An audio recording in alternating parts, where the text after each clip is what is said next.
Mimpi Inter untuk rengkuh Scudetto terus terjaga. Setelah tumpas Milan di Coppa Italia, kini mereka kandaskan Roma di Liga Italia. Lalu taktik apa yang digunakan Mourinho dan bagaimana cara Inzaghi melumpuhkannya? Bila kamu ingin tahu jawabannya, tonton terus video ini. Inzaghi tetap gunakan formasi andalan 3-5-2.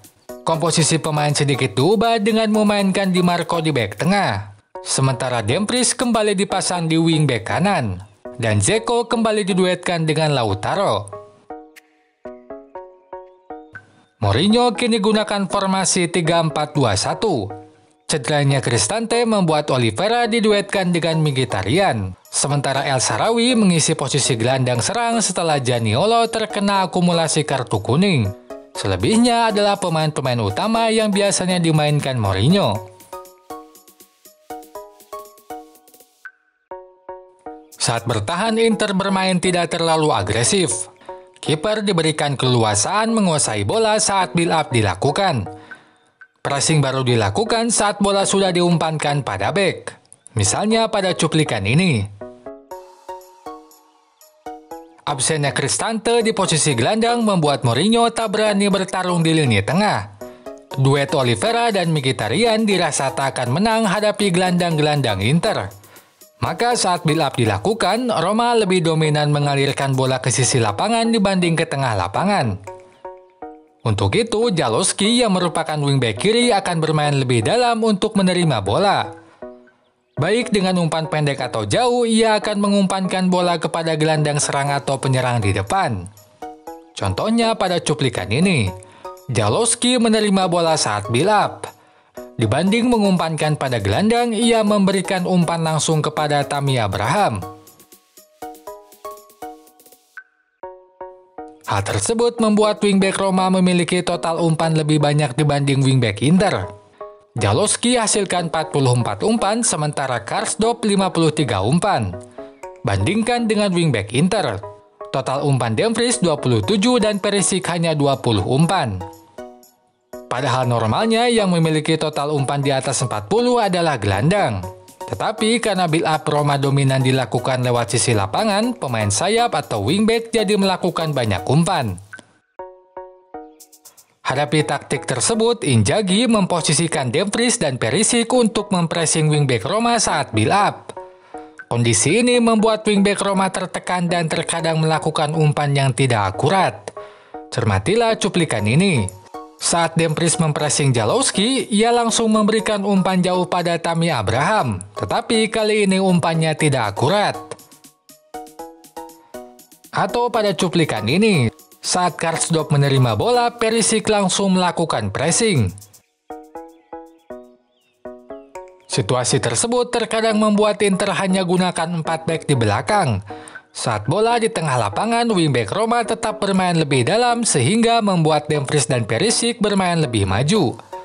Maka di belakang back hanya 4 bukan 5 seperti biasanya Inter mainkan. Nah, hal ini sangat berkontradiksi dengan taktik build-up Inzaghi yang akan dibahas setelah ini. Jadi tonton terus video ini.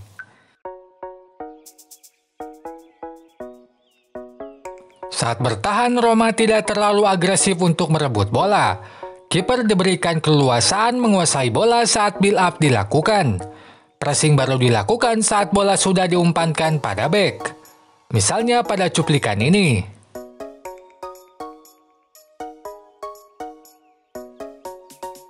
Hadapi taktik tersebut, Inzaghi begitu percaya diri dengan para gelandangnya. Maka build-up dominan dilakukan dengan melibatkan para gelandang. 2 dari 3 gelandang akan bermain lebih dalam untuk menjadi opsi penerima saat build up. Contohnya pada gambar ini, Calhanoglu menerima umpan dari Di Marco. Situasi tersebut membuat satu atau bahkan kedua wingback bermain di depan sejajar dengan 2 penyerang. Misalnya pada gambar ini, Dumfries dan Perisic bermain di depan sejajar dengan Lautaro dan Dzeko. Nah, ini sangat bertentangan dengan taktik yang digunakan Mourinho. Bila Mourinho melibatkan wingback dalam build-up, maka Inzaghi justru dominan tidak melibatkan wingback dalam build-up. Wingback disuruh diinstruksikan Inzaghi untuk rutin membantu serangan. Tidak heran gol pertama Inter dicetak oleh Dumfries. Karena saat build up dilakukan, ia sudah siaga di depan untuk menerima bola. Dumfries berada di depan. Calhanoglu memberikan umpan terobosan dan Dumfries mampu menyelesaikan umpan tersebut menjadi gol.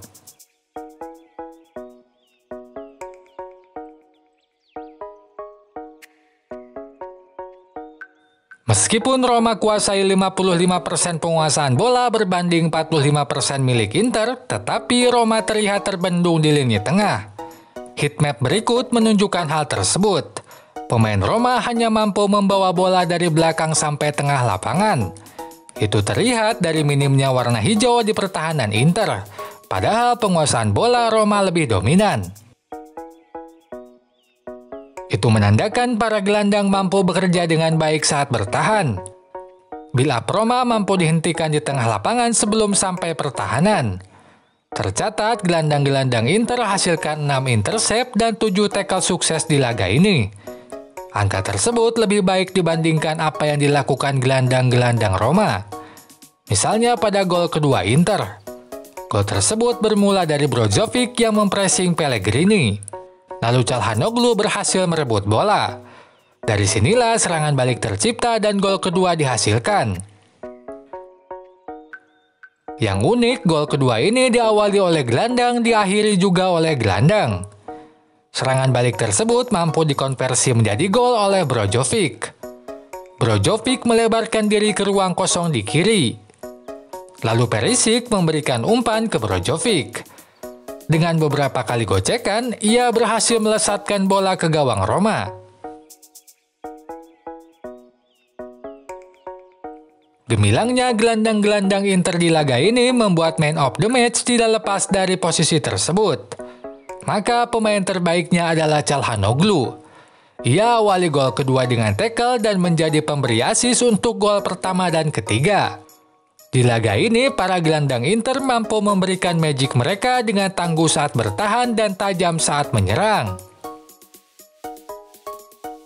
Oke sobat semua, dapat disimpulkan pilihan Inzaghi untuk dominan membebankan build up kepada gelandang sangat tepat. Gelandang Inter mampu unggul di lini tengah dan menjadi kunci kemenangan Inter kali ini. Sebaliknya, pilihan build up Mourinho lewat sisi lapangan kadang terbendung oleh pressing-pressing yang dilakukan Dumfries dan Perisic. Oh iya, sebelum pamit, kalau ada yang ingin ditambahkan dan didiskusikan, langsung aja tulis di kolom komentar. Jangan lupa like dan subscribe agar kamu terupdate video-video terbaru dari channel ini. Sampai jumpa lagi, goodbye!